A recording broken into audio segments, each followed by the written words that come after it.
মায়েরা মিথ্যে কথা বলে। ছোটবেলায় যখন খেতে চাইতাম না, তখন মা বলতো, ছেলে ধরারা দুষ্টু ছেলেদের ঝুলিতে তুলে নিয়ে যায়। ভয়ে জড়ো হয়ে থাকতাম। মায়ের কথা সব সময় সত্যিই তো হয়।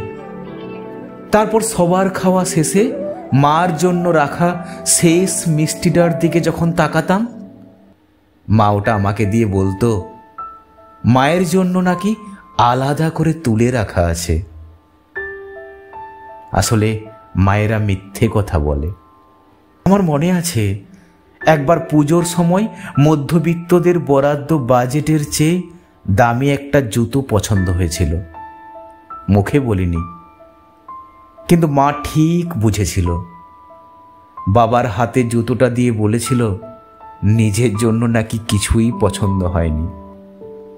আমি কিন্তু বুঝেছিলাম, মায়েরা সত্যিই মিথ্যে কথা বলে। কাকতালীয়ভাবে আমার পরীক্ষার আগে মায়েরও নাকি ঘুম আসতো না, কিন্তু দেরি করে ওঠার লাক্সারি তো আর নেই। তাই চোখের নিচের কালিকে মা বয়সের ছাপ বলতো। হয়তো মায়েরা সত্যিই মিথ্যে কথা বলে। বিয়ের পর যখন মাকে ঘুরতে যাবার কথাটা বললাম, মা আমাদের বলল, হাঁটুর ব্যথাটা খোকা ভীষণ বেড়েছে জানিস, তোরা একটু ঘুরে আয়।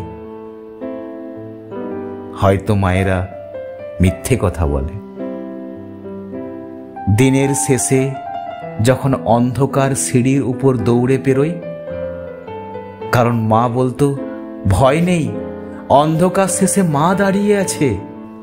সারাদিন কাজের শেষে ক্লান্ত হয়ে বাড়ি ফেরার পর যখন মা এক কাপ গরম চা মুখের সামনে এনে দিয়ে বলতো, খোকা খেয়ে নে, ভালো লাগতো, ভীষণ ভালো লাগতো। যখন মাকে বলতাম, মা তুমিও একটু চা খাও না, মা বলতো, তার এখন চা খাবার ইচ্ছা নেই, সে তো সারাদিন ঘরে বসেই আছে। আসলে মায়েরা মিথ্যে কথা বলে। মায়েরা শুধু অপেক্ষায় থাকে। মায়েরা ঘুমোয় না, মায়েরা কোনো কাজে ফাঁকি দেয় না। হয়তো মায়েরাই সবচেয়ে বেশি মিথ্যে কথা বলে। মা বলেছিল, খোকা যখন তুই কোনো বিপদে পড়বি, যখন তুই কোনো কিছু আর ভেবে ভেবে পারবি না, দেখবি আমি এসে তোর সব সমস্যার সমাধান করে দিয়েছি। আজ 40 বছর বয়সের টেনশন, উৎকণ্ঠা আমাকে জর্জরিত করে। কই, মা তো এসে সমাধান করে দেয়নি, সে তো আমাকে ছেড়েই চলে গেল।